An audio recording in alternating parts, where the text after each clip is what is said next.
Hai, nama saya Nurul Syafiqah. Hai, nama saya Siti Nurnajiha Asikin. Hai, nama saya Nurhanis Nazira. Ya. Kami pelajar Diploma Seni Reka Fashion dari Kolej Vocasional Puteri Temerloh dan kami praktikal di Fast Success Sendirian Berhad, iaitu memfokuskan kepada jubah combo. Sepanjang kami berada di sini, banyak perkara baru yang kami pelajari, terutamanya pengalaman bekerja dalam industri dan cara handle task.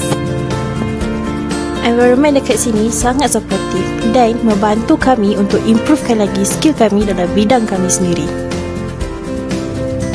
Terima kasih kepada tim Fast Success Sendirian Berhad kerana memberi peluang kepada kami untuk praktikal di sini dan juga memberi pengalaman pekerjaan sebenar di sini. So, korang yang mana nak cari tempat intern tu, korang bolehlah datang kat sini.